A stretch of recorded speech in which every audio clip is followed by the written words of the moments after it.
Hi everyone, welcome back to our channel. For today's video, we're gonna learn how to fix Spotify login problem. Now we are in the Spotify app and it's saying this email and password combination is incorrect. Now we're gonna look for a way to log in or change the password. Now there's a couple of ways that we can change the password. We can change the password via email, or you can just click log in without password. Now it will ask for your email address, so you just need to type in your email address.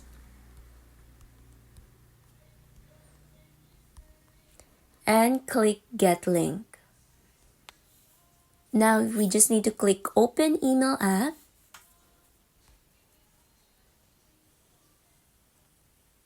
And click on the email that the Spotify sent to you. And you can just click go to Spotify. And there you have it. You will now have an option to start listening or set a new password if you forgot your old password.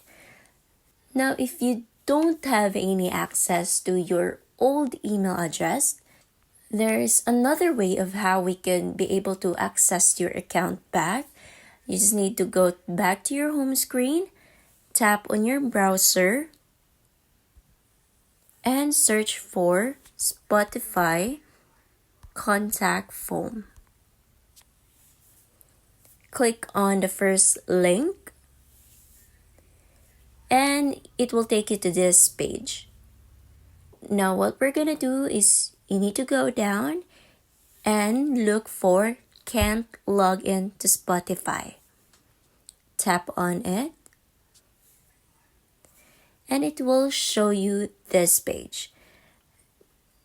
Now if you do not remember your password, you can use password reset, and once you click this, they will send you a link to reset your password through your email address. Now, what if you don't have access to your old email address? You can also log into Spotify with Facebook, log into Spotify with Apple, or log into Spotify with Google. Now, if your Spotify is not connected to your Facebook, Apple, or Google, you can just click on the first link, how to reset or change your Spotify password, and it will show you this page. Now, there's a lot of options that you could do here. You can go to your account page or password research page or the troubleshooting password reset issues. You just need to follow all these prompts. And if you're still not able to log in back to your Spotify account and you don't have access to your old email address, you just need to create a new Spotify account because Spotify needs you to have access to the email address associated with your Spotify account so that they could be able to assist you in the future. And if you find this video helpful, don't forget to click like, subscribe, and click that notification bell for more videos like this. Thanks for watching.